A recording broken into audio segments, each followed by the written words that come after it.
அழகு என்பது முகத்தில் மட்டுமில்லை என் பிள்ளையே. பல நேரங்களில் மனதில் இருக்க வேண்டும், சில நேரங்களில் வார்த்தைகளிலும் இருக்க வேண்டும். அப்பொழுதுதான் அழகாக இருக்கும் வாழ்க்கை. ஜெய் சாயிராம், ஜெய் ஜெய் சாயிராம். நம்ம சாயன்பர்கள் எல்லாரும் எப்படி இருக்கீங்க? எல்லாரும் நல்லா இருப்போம். ஓம் சாயிராம். காரணமில்லாமல் என்னுடைய சிரித்த முகம் உன் கண்களில் படாது பட்டிருக்கிறது என்றால் மிகப்பெரிய சந்தோஷ நிகழ்வு உன் வாழ்வில் நிகழப்போகிறது. என் சிரித்த முகம் போல் உன் வாழ்வும் பிரகாசமாக சந்தோஷமாக மாறப்போகிறது என்றுதான் அர்த்தம். மிகப்பெரிய வெற்றிகரமான மங்கள செய்தி உன்னை நோக்கி வரும் நேரம் இது. கிடைக்கும் கிடைக்காத, நடக்கும் நடக்காத வாழ்க்கை தேடலில்தான் உன் வாழ்க்கையே நகர்ந்து கொண்டிருக்கிறது. உனக்கு நடந்தது, உனக்கு கிடைத்ததை வைத்து உன் மனமும் உன் வாழ்க்கையிலும் நீ சந்தோஷமாகவும் நிம்மதியாகவும் இருப்பாய். கிடைக்காதது, நடக்காததை நினைத்து வருத்தத்தோடும் வேதனையோடும் இருப்பாய். ஒன்று கிடைப்பதற்கும் உன்னிடம் ஒன்று வந்து சேர்வதற்கும் ஒரு சில விஷயத்தை நீ இழந்துதான் இருப்பாய். ஏதோ ஒன்று இழந்தால்தான் மற்றொன்று நம்மிடம் வந்து சேரும் என்பதுதான் வாழ்க்கையின் நியதி. எதுவுமே இழக்காமல் வாழ்க்கையில் நான் சந்தோஷமாக இருக்கிறேன் என்று சொல்பவர்கள் இந்த உலகத்தில் யாராவது இருக்கிறார்களா, இருப்பார்களா என்று சற்று சிந்தித்துப் பார். அனைவருமே ஏதோ ஒன்றை இழந்த பிறகுதான் ஏதோ ஒன்றை பெற்றிருப்பார்கள். இதுதான் வாழ்க்கையின் நியதியும் கூட. இப்பொழுது உன்னிடம் ஒன்று இருக்குமானால் அதை பெறுவதற்கு, அதை நீ அடைவதற்கு சிறிதாகவோ அல்லது பெரிதாகவோ ஏதோ ஒன்றை இழந்திருப்பாய் என்றுதான் அர்த்தம். ஒன்றை இழந்தால்தான் மற்றொன்றை பெற முடியும். எதையுமே இழக்காமல் இரண்டையுமே பெறுவது அல்லது இரண்டையுமே தட்டி கழிப்பது என்பது வாழ்க்கையில் நிகழாத ஒரு விஷயம், செயல்படாத ஒரு விஷயமாகத்தான் இருக்கும். ஒன்றை இழந்தால்தான் மற்றொன்றை பெற முடியும். ஒரு பூ பூக்கிறது என்றால் அந்த பூ அந்த நாளில் காய்ந்து போகும், உதிர்ந்து போகும். மறுபடியும் அதே இடத்தில் மீண்டும் ஒரு மொட்டு வளராமல் இருக்கப் போகிறதா என்ன? அதுபோலத்தான் உன் வாழ்க்கையும். ஏதாவது ஒரு கஷ்டம் என்று வந்தால், சோதனை என்று வந்தால், பிரச்சனை என்று ஒன்று வந்தால் ஒரு நாள் அது முடிவுக்கு வந்துதானே ஆக வேண்டும். அந்த இடத்தில் சந்தோஷம் வந்துதானே ஆக வேண்டும். வாழ்க்கையில் இழந்தது என்று ஒன்று இருந்தால் அந்த இழந்த இடத்தில் பெறுவது என்ற ஒரு காலமும் வரத்தான் செய்யும். வரும்தானே? உன் சாயப்பாவின் வாக்கு உண்மைதானே? உன் சாயப்பா சொல்வது உண்மைதானே? இதை உன்னால் ஏற்றுக்கொள்ள முடிகிறதா? அதுவரை பொறுமையாக காத்திரு. இது உனக்கான நேரம். உனக்கான நேர காலமெல்லாம் கூடி வரும் சமயத்தில் தேவையில்லாத பயத்தை போட்டு உன் மனதில் விதைத்து கொண்டு அந்த பயம் உன் மனதை ஆக்கிரமித்து கொண்டு உனக்கான சந்தோஷம் உன்னிடம் வரும் பொழுது நீ அதை அனுபவிக்க முடியாமல், சந்தோஷத்தை ஏற்றுக்கொள்ள முடியாமல் உன் மனம் தத்தளித்து கொண்டிருக்கும். எனவே என் பிள்ளையே, மனதை எப்பொழுதும் நிதானமாக வைத்துக்கொள். முடிந்ததை நினைத்து நினைத்து வருந்திக் கொண்டோ, கவலைப்பட்டு கொண்டோ, கண்ணீர் சிந்திக்கொண்டோ உட்கார்ந்திருந்தால் உன் வாழ்க்கையை யார்தான் வாழ்வது? உனக்கு கிடைக்கவிருக்கும் சந்தோஷத்தை யார்தான் அனுபவிப்பது? நன்றாக சிந்தித்துப்பார். இவ்வளவு நாள் வேதனையை அனுபவித்தாய். இனி உன் வாழ்வில் மாற்றங்கள் நிகழப்போகிறது என்று நான் உனக்கு கூறுகிறேன். ஆனாலும் அதை நீ ஏற்றுக்கொள்ள முடியாமல், புரிந்து கொள்ள முடியாமல், கஷ்டத்திலும் போராட்டத்திலும் புலம்பலிலுமே உன் வாழ்க்கையை கழித்து கொண்டிருக்கிறாயே. இது உன் வாழ்விற்கு நல்லதா? நம்பிக்கையோடு இரு என் பிள்ளையே. வா, என் அருகில் வா, என் பக்கத்தில் வந்து உட்கார். உனக்கு என்ன வேண்டும் என்பதை நீ சொல்லிதான் நான் தெரிந்து கொள்ள வேண்டுமா குழந்தையே? உனக்கு ஆசீர்வதிக்கப்பட்டதை தராமல் நான் எங்கு போகப் போகிறேன்? மனதை அமைதியாக வைத்துக்கொள். எந்தவிதமான சூறாவளியையும் அதற்குள் அனுமதிக்காதே.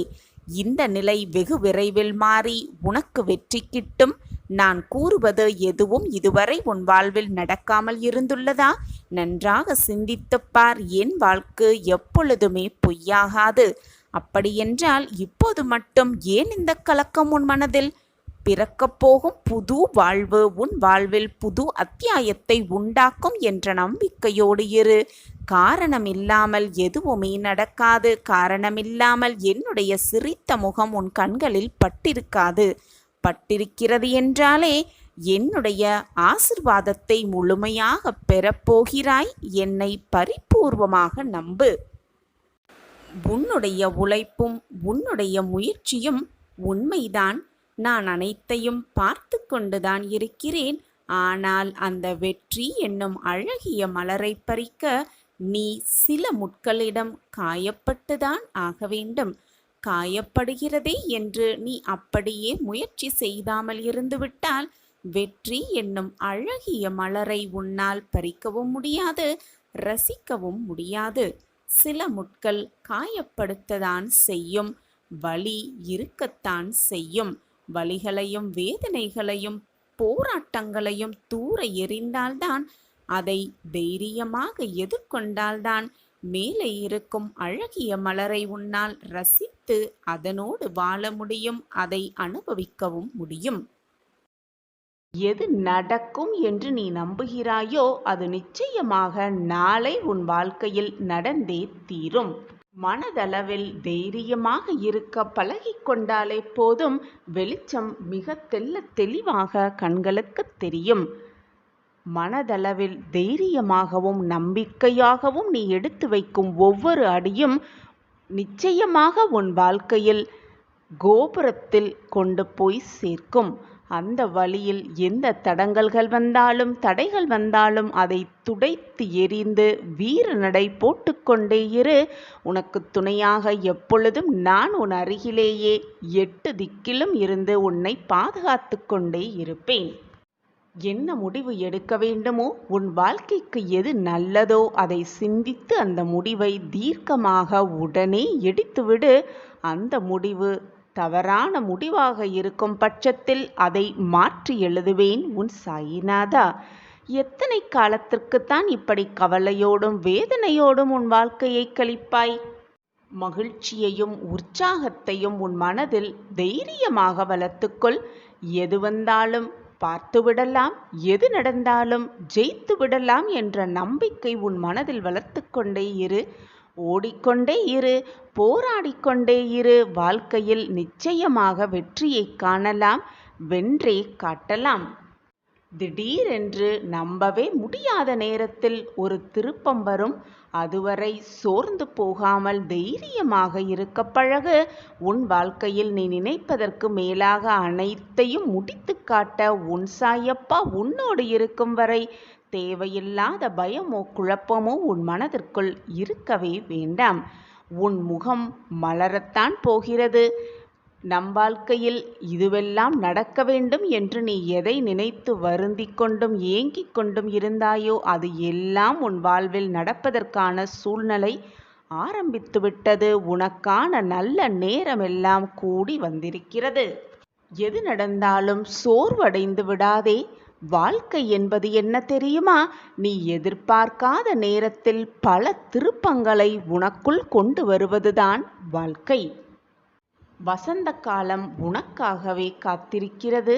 உனக்கு எப்பொழுது உதவி தேவைப்படுகிறதோ, எப்பொழுது என்னுடைய தயவு உனக்கு தேவைப்படுகிறதோ, ஏதாவது ரூபத்தில் நான் உனக்கு வந்து அந்த உதவியை புரிவேன். இது சர்வ நிச்சயமாக நடக்கும். கேட்காமலேயே உதவி செய்யும் சாயிநாதர் நீங்கள்தான் அனைத்துமே, நீங்கள்தான் சர்வதம், நீங்கள்தான் சத்தியம் இருக்கும் என்று இருக்கும் என் பிள்ளைக்கு உதவாமல் நான் அமைதியாக இருந்து விடுவேன் என்று நீ நினைக்கிறாயா? நிச்சயமாக மாட்டேன். என்னுடைய பிள்ளைக்கு என்ன தேவை? எதை கொடுத்தால் முகம் மலரும், எதை கொடுத்தால் வாழ்வு பிரகாசமாக இருக்கும் என்பதை மட்டுமே நான் சிந்தனை செய்து கொண்டிருக்கிறேன். அதற்கான வேலையில் நான் ஈடுபட்டு கொண்டிருக்கிறேன். உன் கர்ம வினைகளின் வலிமைகளையெல்லாம் குறைத்து நீ எதிர்பார்த்ததை விட 100 மடங்கு அதிசயத்தையும் அற்புதத்தையும் உன் வாழ்வில் நிகழ்த்த வேண்டும் என்பதே உன் சாயப்பாவின் ஆசை, விருப்பமும் கூட. இனி உன்னுடைய வாழ்க்கை வண்ணமயமாக மாறும். எந்த சூழ்நிலை வந்தாலும், யார் உன்னை விட்டு விலகி சென்றாலும், யார் உன்னை விட்டு நெடுந்தூரம் சென்றாலும், நான் எப்பொழுதும் உனக்கு உறுதுணையாக பக்கபலமாக உன் அருகிலேயே இருப்பேன் என்பதை மட்டும் எந்த நொடியும் மறந்து விடாதே. உன் கவலைகள் அனைத்தும் மகிழ்ச்சியாக மாறும் தருணம் இது. இன்பம் வந்துவிட்டதே என்று யாராவது சந்தோஷப்பட்டதுண்டா? துன்பம் வந்துவிட்டால் மட்டும் எனக்கு துன்பம் வந்துவிட்டதே என்று கவலையோடும் வேதனையோடும் போராட்டத்தோடும் மனவேதனையோடும் என்னிடம் வந்து புலம்புகிறாய். அப்படி இருக்காதே. எது வந்தாலும் அதை அப்படியே ஏற்றுக்கொண்டு சந்தோஷமாக வரவேற்று வாழ கற்றுக்கொள். அப்பொழுதுதான் எது வந்தாலும் உன் வாழ்வில் ஏமாற்றம் என்பது இருக்கவே இருக்காது. இன்றிலிருந்து உனக்கான மாற்றம் தொடங்கவிருக்கிறது. இனி உன் வாழ்க்கையில் நல் மாற்றங்களை சந்தித்தே தீருவாய். இது உன் சாயப்பா உனக்காகவே செய்து கொடுக்கும் சத்திய வாக்கேதான். உன் லட்சியத்தை நோக்கி சென்று கொண்டே இரு. உன் சாயின் ஆசியோடு நீ எடுக்கும் முயற்சிகள் வெற்றி பெறும். மகிழ்ச்சியாக நீ வாழ்வாய். தாயின் ஆசியோடு இன்று நீ நினைத்ததெல்லாம் நிறைவேறட்டும். சாய் ராஜாவின் பரிபூரண ஆசிர்வாதம் உனக்கு கிடைத்து கொண்டே இருக்கட்டும். நீ நினைத்து கூட பார்க்க முடியாத அளவிற்கு ஒரு அற்புதத்தை நான் நிகழ்த்தப் போகிறேன். உன் வாழ்க்கையில் பல மாற்றங்கள் நிகழப்போகிறது. உன் இல்லத்திலும் உன் உள்ளத்திலும் நான் இருக்கிறேன்.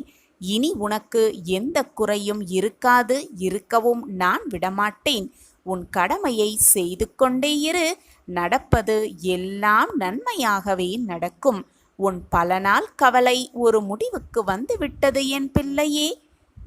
உன் வாழ்க்கையில் சில நினைவுகள் உன் மனதில் வடுவாய் அமர்ந்து உன்னை அழுத்தி உன்னை முன்னேற விடாமல் உன்னை வேதனை என்னும் படுகுழியில் தள்ளி உன் வாழ்க்கையில் நீ முன்னேற வேண்டும் என்ற எண்ணத்திற்கு அது தடையாகி இருப்பதால்தான் திக்கு தெரியாமல் குழம்பி போயிருக்கிறாய் என்பது உன் சாயப்பாவிற்கு நன்றாகவே தெரியும். எதிர்காலத்தை யோசித்து எடுத்த முடிவை அவர்கள் யோசிப்பது இல்லை. நீ அவர்களை காயப்படுத்தினாய் என்பது மட்டும்தான் அவர்களுக்கு புரியும். அவர்களுக்கான சூழ்நிலை புரிந்து நான் முடிவை நீ எடுத்தாய் என்பது அவர்களுக்கு புரியவே புரியாது. அதை எதிர்பார்த்தால் கடைசியில் நீதான் காயப்பட்டு நிற்பாய். உன்னை தவறாக புரிந்து கொண்டார்கள், நம்மை நேசித்தவர்கள் என்றுதானே வேதனை அடைகிறாய். எதற்குமே கலங்காதே. உன் சாயப்பா உனக்காகத்தான் இருக்கிறேன். உன்னை நிச்சயம் நான் முன்னேற வைத்து வெற்றி பெற வைப்பேன். இது உன் சாயப்பா உனக்காகவே செய்து கொடுக்கும் சத்திய வாக்கேதான். என்னை நம்பு, பொறுமையாக இரு. எல்லாவற்றையும் கடக்க நான் உதவுகிறேன். உன் மனதை மட்டும் என்னிடம் நிறுத்தி அமைதியாக இரு. பிறகு உனக்கு நடப்பவை எல்லாமே நல்லதாகவே நடக்கும். அதற்காகத்தான் உன்னில் இருக்கும் பக்தியைக் கண்டு நான் வியந்து கொண்டே இருக்கிறேன். உன் அன்பு உணரும் நிமிடங்கள் என் கண்களிலிருந்து ஆனந்தமாய் கண்ணீர் வருகிறது. என் பிள்ளைக்கு சாயப்பா என்றால் உயிராய் நினைக்கும் என் குழந்தைக்கு பக்தியும் பாசமும் நான் அன்பையும் செலுத்திக் கொண்டே இருப்பேன். அதனுடன் உன்னிடம் உன் சாயப்பா எதிர்பார்ப்பது இன்னும் கொஞ்சம் பொறுமையாகவும் நம்பிக்கையுடனும் காத்திரு. உனக்கான பரிசை உன் சாயப்பா நிச்சயமாக தருவேன். உன் தாயாக தகப்பனாக நான் எப்பொழுதும் என் கண் இமையில் வைத்து கருவறையில் காப்பது போல உன்னை காப்பேன் என் பிள்ளையே. எதிலும் பொறுமை, எங்கும் பொறுமை. உன்னிடத்தில் அனைத்து நல்ல பண்புகளையும் நான் கொடுப்பேன். உன்னுடைய கர்ம பலனை நான் கழித்து வருவதால் உனக்கு எல்லாமே தாமதமாகிறது. நம்பிக்கையை கைவிட்டு விடாதே. என்னை நம்பு. யார் கைவிட்டாலும் நான் உன்னை கைவிடவே மாட்டேன். நீ நினைத்தது அனைத்தும் இனி ஒவ்வொன்றாக நடக்கத் துவங்கும். உன் வாழ்க்கையில் நீ பட்ட துன்பங்கள் அனைத்துமே முடிந்துவிட்டது. இனி உன் வாழ்க்கையில் நீ எடுத்து வைக்கும் ஒவ்வொரு அடியுக்கும் ஒரு அர்த்தம் உண்டு. அதில் உனக்கு வெற்றியும் உண்டு. உன் சாயப்பா உனக்காக அனைத்தையும் செய்து கொண்டே இருப்பேன். என்னை நாடி வந்து விட்டாயல்லவா? கேட்டதை கொடுத்து நான் மகிழ்ச்சியடைவேன். நீ எதற்காக இத்தனை நாள் காத்து கொண்டிருந்தாயோ அதற்கு இப்பொழுது முடிவு கிடைத்துவிட்டது, கிடைத்தே விட்டது. நீ விரும்பியதை நான் உனக்கு தரப்போகிறேன். உனக்கான நல்ல நேரம் ஆரம்பமாகிவிட்டது. அத்தனை சிக்கல்களும் தீர்ந்து உனக்கானது உன்னிடம் வந்து சேரும். உன் விருப்பங்கள் அனைத்தும் நிறைவேறும் நாளாகவே இந்த நாள் இருக்கும். திறமையினால் சாதிப்பதை விட பொறுமையினால் அதிகமாக சாதிக்கலாம் என்பதை மனதில் தீர்க்கமாக நம்பு. திறமையை காட்டிலும் பொறுமை மிக மிக பெரியது. எது வந்தாலும் தைரியமாக எதிர்த்து நின்று போராடு. நீ நினைப்பதற்கு மேலாக எல்லாம் உன் வாழ்க்கையில் நலமாகவே இருக்கும். நம்பிக்கையோடு இரு. வென்றவனுக்கும் தோற்றவனுக்கும் வரலாறு உண்டு. வேடிக்கை பார்த்தவனுக்கும் விமர்சனம் செய்தவருக்கும் ஒரு வரி கூட கிடையாது வாழ்க்கை புத்தகத்தில். எனவே வென்றோமா தோற்றோமா என்பதிலல்ல வாழ்க்கை, அதிலுள்ள சாதுரியத்தை புரிந்து கொண்டோமா என்பதில் இருக்குது நம்மளுடைய அழகிய வாழ்க்கை. நான் தேடி கண்டுபிடித்த பொக்கிஷம் நீ. உன்னுடைய நல்ல எண்ணங்களும் நல்ல செயல்களும் எனக்கு தெரியாமல் இல்லை. உன்னுடைய உயர்ந்த குணமும் எனக்கு புரியாமல் இல்லை. நீ புண்ணியம் செய்த பாக்கியசாலி. அதனால்தான் உன் மனம் வேதனையாக இருக்கும் சமயத்தில் நீ என்னை தேடி வந்தாய். நானும் உன்னுடைய வேதனையை தீர்க்க உன்னை தேடி வந்திருக்கிறேன். தொலைந்த கஷ்டத்தையெல்லாம் மீட்டெடுத்து தரப்போகிறேன். இது நாள் வரை நீ இழந்தது அனைத்தையும் ஆனந்தமாக பெறப்போகிறாய். உன் ஆசைகள் அனைத்தும் உனக்கு ஈடேறப் போகிறது. அதற்கான அறிகுறி இன்றே உனக்கு தெரியும். மகிழ்ச்சியாக இரு. எது நடந்தாலும் உன் புன்னகையை மட்டும் உன் முகத்தில் வைத்து கொண்டே இரு. வானமே இடிந்து உன் தலையில் விழும் சூழ்நிலை வந்தாலும் அமைதியாக இரு. எனக்கு நடப்பது அனைத்தும் நன்மையாகத்தான் இருக்கும் என்பதை முழுமையாக நம்பு. உன் நம்பிக்கையே உன் வாழ்க்கையை காப்பாற்றும். இதோ நீ செய்த புண்ணியத்தின் பலனாக நான் உன்னை தேடி உன் இருப்பிடம் நோக்கி, நீ இருக்கும் திசை நோக்கி உன்னிடமே நிரந்தரமாக இருக்கவே வந்திருக்கிறேன். உன் தொலைந்த கஷ்டத்தை அனைத்தையும் மீட்டெடுத்து மீண்டும் உன்னிடம் சேர்க்கப் போகிறேன். இப்பொழுதெல்லாம் நீ எனக்கு யாருமே இல்லை, கவலை என்று வந்துவிட்டால் பகிர்ந்து கொள்ளக்கூட யாருமே இல்லை, ஆறுதல் வார்த்தைகள் கூட சொல்லக்கூட எனக்கு எவருமே இல்லை என்று தனிமையில் உட்கார்ந்து புலம்பிக் கொண்டும் மனவேதனையோடு குழம்பிக் கொண்டும் இருக்கிறாய். நீ மட்டும் வேதனைப்படவில்லை என் பிள்ளையே. உன்னோடு சேர்ந்து உன்னை சுற்றி இருப்பவர்களையும் வேதனைக்கு ஆளாக்கி கொண்டிருக்கிறாய். உனக்கு இருக்கும் கஷ்டமும் துன்பமும் நிரந்தரமானது கிடையாது.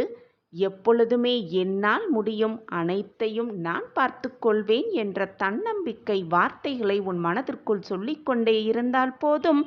எனக்காக யாருமே இல்லையே என்ற கேள்வியே உன் மனதில் எழாது. உன்னைப் போல் இந்த உலகத்தில் இருக்கும் மற்றவர்களும் துன்பத்தை அனுபவித்து கொண்டுதான் இருக்கிறார்கள்.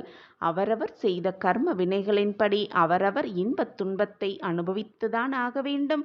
அவரவர் கர்மாவை அவரவர் கழித்தேதான் ஆக வேண்டும். அவர்களுக்கு என்று தனித்தனி வாழ்க்கை இருக்கிறது. அதை விடுத்துவிட்டு உன்னுடைய சோகத்தை பகிர்ந்து கொள்ள, உனக்கு ஆறுதல் வார்த்தைகள் கூற மற்றவர்களால் எப்படி முடியும் என்று நீ நினைக்கிறாய்? உனக்குத்தான் நான் இருக்கிறேனே. எதுவாக இருந்தாலும் என்னிடம் வந்து அனைத்தையும் கொட்டிவிடு. உனக்கு தேவையான அனைத்தையும் தேவையான தருணத்தில் நான் பார்த்து கொள்கிறேன். நான் உன்னோடு இருக்கும் பொழுது எதற்குமே கவலைப்பட வேண்டிய அவசியமே இல்லை. நான் இருக்கிறேன் அனைத்திற்கும் சாட்சியாக. என்மேல் முழுமையாக நம்பிக்கை வைத்திருக்கும் யாருக்கும் வாழ்க்கையில் அற்புதமும் அதிசயமும் நிச்சயமாக நிகழும். நீ என் பொக்கிஷமான குழந்தை. உன்னை காப்பதற்காக எந்த அவதாரம் வேண்டுமானாலும் நான் எடுத்து உன்னை காப்பேன். இது உன் சாய் அப்பாவின் சத்திய வாக்கேதான். தடுக்கி விழும் சமயத்தில் நான் உன்னை வீழ விடமாட்டேன். ஏதாவது ரூபத்தில் ஏதாவது ஒரு உதவி செய்து உன்னை நிச்சயமாக காப்பேன். உன்னை வெற்றியடைய செய்வேன். பசி அடங்கிய பின் கிடைக்கும் உணவும், மனம் வெறுமையற்று கிடைக்கும் பொழுது இருக்கும் பொழுது கிடைக்கும் அன்பும் பயனை தரவே தராது.